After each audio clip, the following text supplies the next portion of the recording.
Hi everyone, in this video we're going to complete Chapter 13, Word Activity 13G, Newsletter and Research Paper. And in this project we are going to format a newsletter by inserting some pictures and a screenshot. We're also going to apply some formatting by putting in columns. We're going to add a border to a small paragraph. We're also going to edit and format a research paper by inserting some footnotes, creating some citations, as well as formatting a bibliography. Alright, so let's get started. So the project again that we're going to be working on is Word 13G. And the first thing that we want to do is go ahead and download our materials.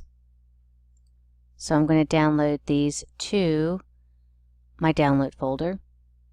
I need to extract these files, so I'm going to go ahead and extract these files. I want to make sure that I am working with the uncompressed file, so I'm going to go ahead and close that out. And the file that we want to open is the student file, so I'm going to go ahead and double click on the student file. And that's going to open up in Microsoft Word. I have Grammarly add-in installed. I'm just simply going to close that out.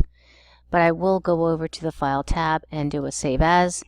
And I'm going to change that word student to my last name, and I like to put these in all caps so it's easier for me to find, so that when I need to upload to the grader I can find it more easily. Okay, so step 1 was opening the file, so we can move on to step number 2. In step 2 we're going to insert an image. So I want to make sure that my cursor is placed where I would like this image to be inserted, and that is to the left of the U in University. We're going to go up to the Insert tab, and in the Illustrations group we're going to select Pictures. I'm going to go and navigate to the folder where I downloaded everything, which is in my Downloads. I don't have much in there, so it's easy to find. Go ahead and select the microscope image. And we're going to go ahead and insert that into our file. We want to change the height of this to a 0.7, so notice when I insert this image, it turns on the Picture Tools Format ribbon. It gives us an additional tab. Off to the right is our sizing group, and we want to change that 0.69 to a full 7. And that will change it both for height and our width. We're going to recolor this. We're going to go to the Adjust group, and in the Color tab we see our menu here. We're going to go to the Recolor group, and I want to select a blue accent color 1 light, that light shade. We also want to apply a border to this, so with it selected, on my Format tab, in my Picture Styles group we're going to select Picture Border. And we would like this to be a black text one, and the border itself is going to be a weight of 2 1/4, so it's stands out a little bit more. Now we're going to move on to step number 2, and in step number 2 we're going to change the alignment for our image itself. So off to the right we have our layout options, and we would like this to be square with our text wrapping, and as we do that we see the text shimmy on up to the right of our image.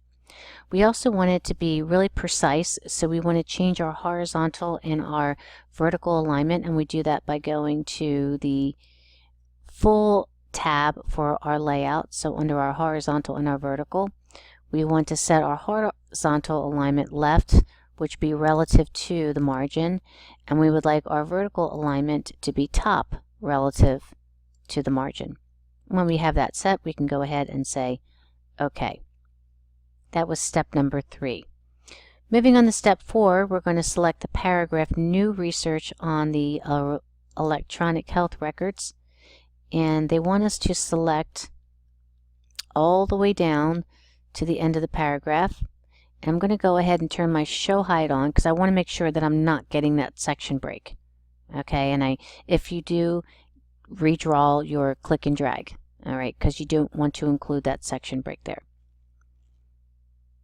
With that selected, I want to change this to a two-column layout. So I'm going to select my Layout tab.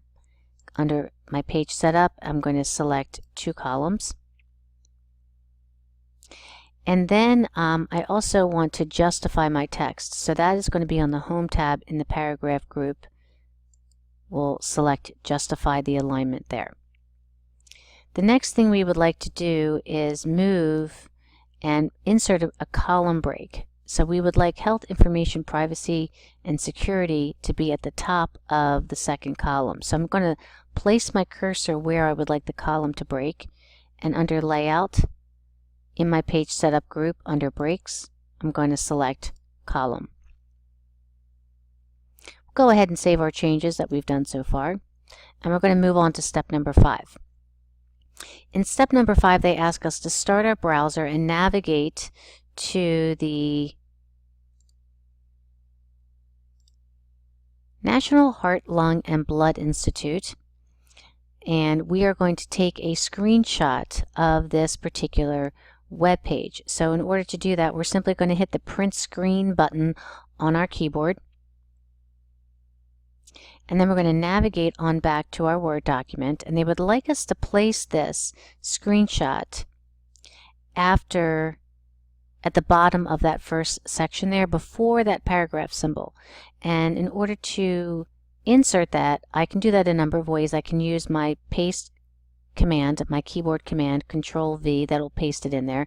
I could also go to my Home tab and I can simply click on Paste, and that will insert that screenshot at the end of that paragraph.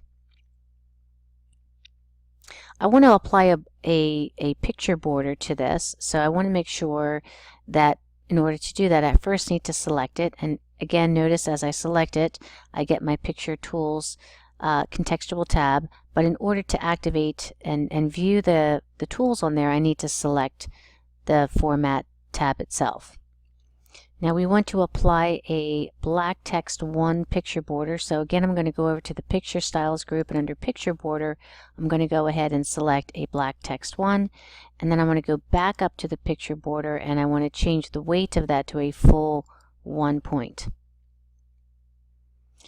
All right, let's move on to item number 6.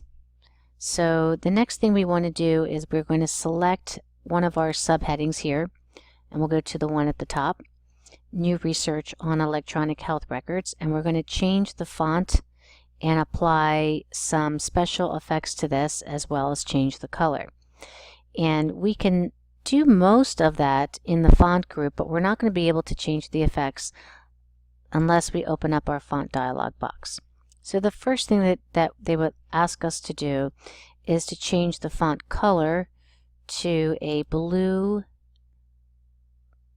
dark blue text 2. All right. We also want to apply some bold, and we want to make them small caps.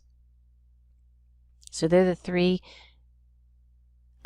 formatting changes that we've done to this, and you can see we get a nice little preview down below. So we've changed it to small caps, we've changed our color, and we've applied a font style of bold to this. I'm going to go ahead and say OK. Now they would like us to copy this format to our other subheadings on this newsletter. And the easy way to do that is to use our Format Painter, which is in our Clipboard group. So with that selected, it's currently selected, I'm going to go up to the Format Painter, and if I double click on the Format Painter, I can apply this formatting to more than one location. So notice as I hover over, my cursor turns into a paintbrush. I'm simply going to click and drag over each of my subheadings. And I'm going to apply, I'm painting that format. Now I'm all done. I need to go back to my Format Painter and turn that off. The next thing I want to do for step 6 is they want me to select the doctors define this particular subheading here, and we want to change our spacing before to 18 points. We want to give it a little bit more room. So under my Layout tab, under my spacing options, I want to change that to 18 points. And as I do that, you can see it's giving me a little bit more room there.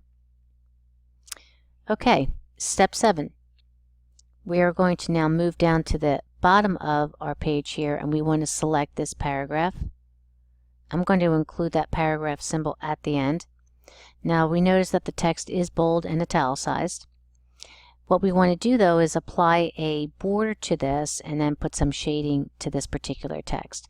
So I want to go up to the Home tab, and in my paragraph group I'm going to go to my Borders tool and I'm going to go all the way down to the bottom to Borders and Shading. And this is where I'm going to find the option to apply a shadow border. I want to make sure that it is going to be a black text 1 color, and I want it to also be the width of 1 point.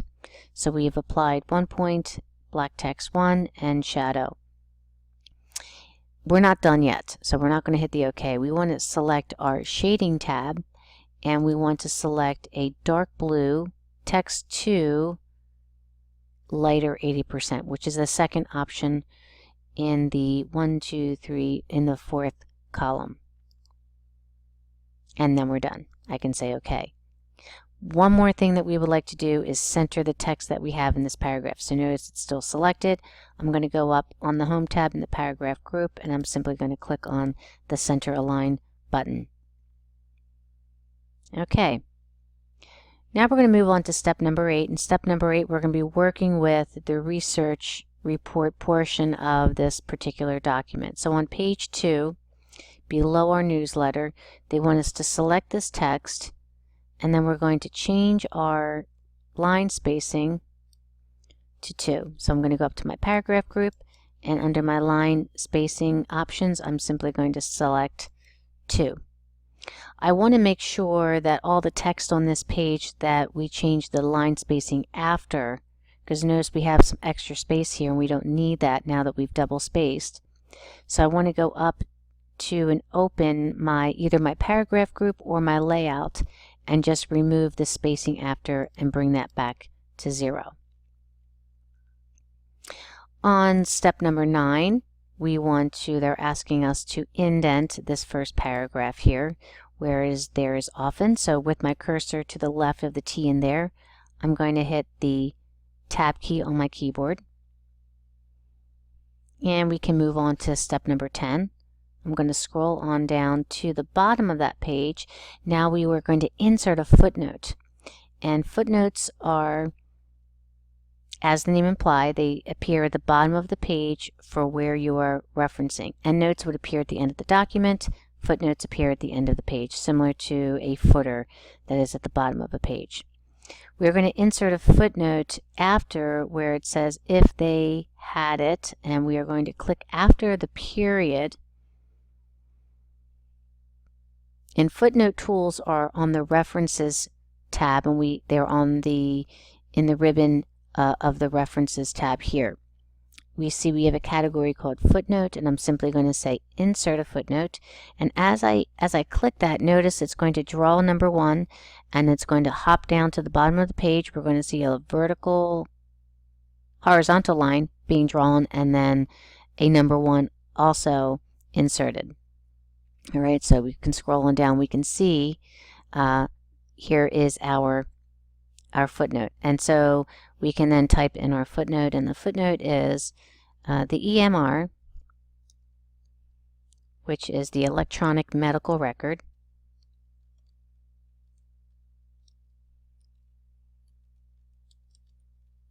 And notice that that is in parentheses. Okay, this is the patient record created in hospitals and ambulatory environments.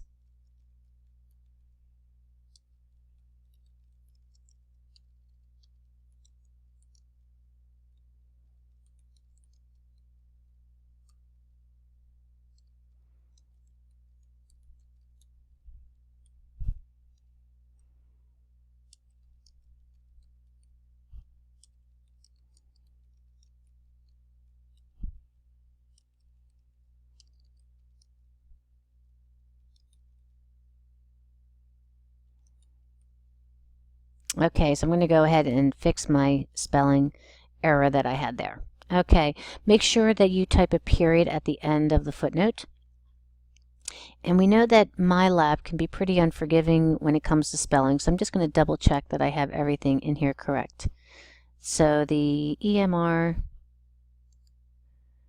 make sure I don't need that space there. Maybe I do, I'm not quite sure. I'll put it back in. The EMR, electronic medical record, is the patient record created in hospitals and ambulatory environments. It serves as a data source for other systems. So it appears that I have that in there correctly. Now step 11, we're going to modify this text. So I'm going to go ahead and select the text itself, and they ask me to change this to a font size 11. So I'm going to go back to my home tab, and I'm going to change that with it selected to a size 11. And I would like this to have a first line indent, and I want it double spaced. So I can do both of those things if I open up my paragraph dialog box, and under my indentation area under special I can say first line, and under my spacing options I can change it from single to double and then say OK. And that is step 11. Make sure that you include that number 1 when you make those settings. Alright, so step number 12, we're going to insert some citations. So on page 2 of our research report, we are going to go to the paragraph, the end of the paragraph that begins with those clinical practices. And this time we are going to click to the left of the period because we're going to insert a citation for a website. All right, so in order to insert a citation, we use our References tab. And on the ribbon in the Citation and Bibliography group, we see a tool here to insert a citation. And because we don't have the source in there, we need to add the new source. And so that brings up a Create Source dialog box. Now we need to identify the type of source, and this is going to be a web page or a website. And then we just fill in the blanks. All right, so the information that we have here is, first is our author, which is Barbara Gabriel, but we put it in last name, first name. And make sure we put the punctuation in as how we would like it to appear. The name of our web page.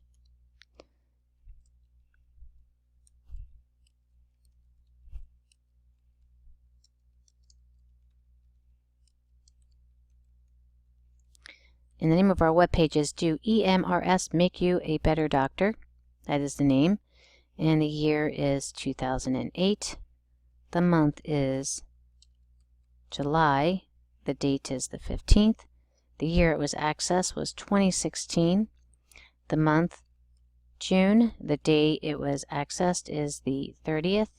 And the medium is web. Okay, so if there is an error, make sure you have everything spelled correctly, because that's traditionally when something is marked wrong here, it is because there is a spelling error. Now notice as I click the OK, it inserts the citation directly into my document where my cursor was.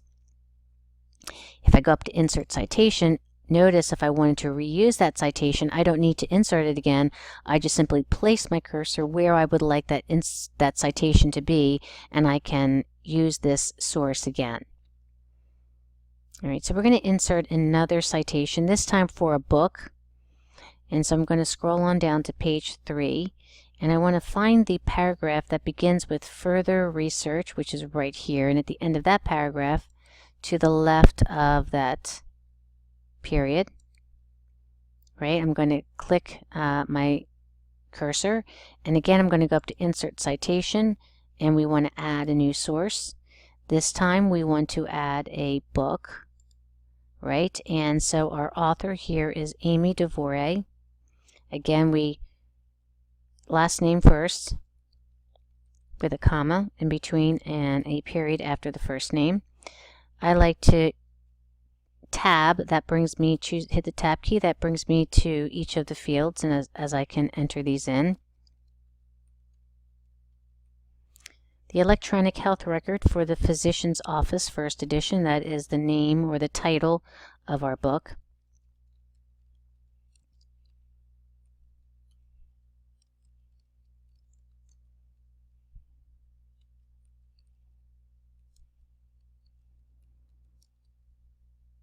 tab again. This is the year is going to be 2010.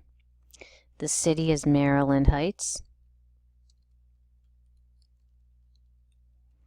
Our publisher is Saunders.